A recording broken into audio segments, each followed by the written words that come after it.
Right now, delegations from the United States and Iran are gathering in Islamabad. They're attempting to negotiate a ceasefire that would end weeks of escalating violence. The American delegation, led by Vice President J.D. Vance, is focused on regional stability. Securing a deal is a top priority for the administration to prevent a broader conflict and lower global oil prices. In Tehran, there are signs of domestic life returning to normal. Iranian officials have sent representatives to the talks, and citizens are reportedly gathering in coffee shops in anticipation of a breakthrough. But as these diplomatic channels open, a conflicting message is being sent from the battlefield. Israel has launched a unilateral bombing campaign across Lebanon without coordinating with the American negotiators. The scale of the operation is significant. In a 10-minute window, the Israeli military hit over 100 Hezbollah command centers, resulting in hundreds of casualties on what's been described as Lebanon's bloodiest day of the conflict. This creates a tension in the U.S.-Israel relationship. Despite being dependent on American military and financial aid, Israel is taking military actions that directly complicate the crucial diplomatic goals the United States is currently pursuing over in Islamabad. This dynamic, where an ally's local priorities override a superpower's regional strategy, is a long-standing point of contention. In a leaked 2001 recording, Israeli Prime Minister Benjamin Netanyahu suggested that the U.S. is a country that can be easily moved.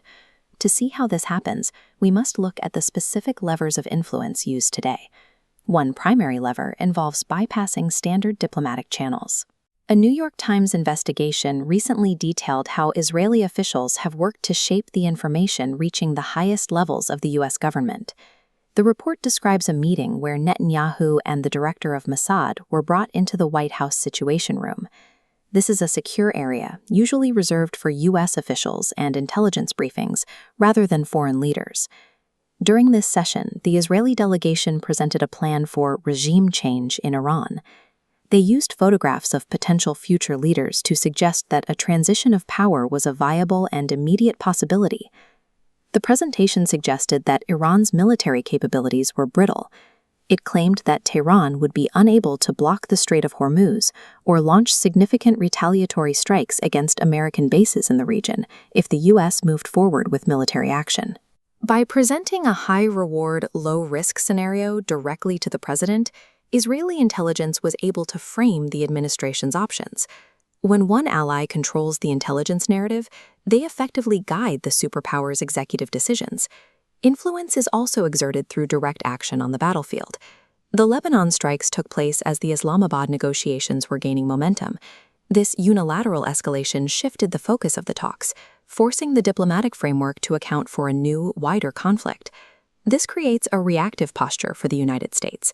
Once a conflict escalates, the U.S. feels compelled to support its ally to maintain its regional standing, even if the initial escalation wasn't in line with American strategic goals. This map illustrates the ripple effect. When Israel strikes a target, the threat of retaliation forces nearby American bases into a defensive posture. U.S. forces are effectively placed on the front lines to manage the fallout of decisions they did not make. These military actions create irreversible realities. Despite campaign promises to reduce involvement in Middle Eastern wars, the administration finds its foreign policy held hostage to these battlefield choices. The third mechanism of control is the pressure applied within American domestic politics. Some lawmakers have attempted to challenge this dynamic. Senator Bernie Sanders has proposed legislation to block military aid, arguing that U.S. policy should not be dictated by the actions of another government. Representative Ro Khanna has expressed similar concerns, calling for a policy that would prevent foreign leaders from being invited into the Situation Room to influence U.S. military strategy. However, these critics often face intense pushback. A notable example is the public confrontation between journalist Ryan Grim and commentator Ben Shapiro. When Grim reported on the use of American weapons in strikes that hit civilian areas, Shapiro responded by questioning Grim's loyalty to the country, telling him to get lost for reporting on the human cost of the alliance. This environment affects a wide range of voices, including those close to the president.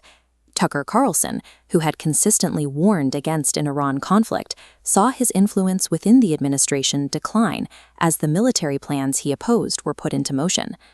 The combination of media backlash and political pressure creates a significant deterrent.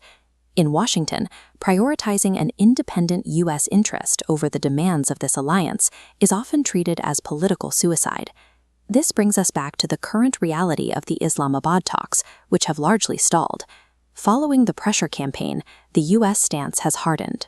White House spokespeople now state that initial ceasefire proposals from Iran were thrown in the garbage, signaling that the administration is no longer pursuing the compromise it originally sought.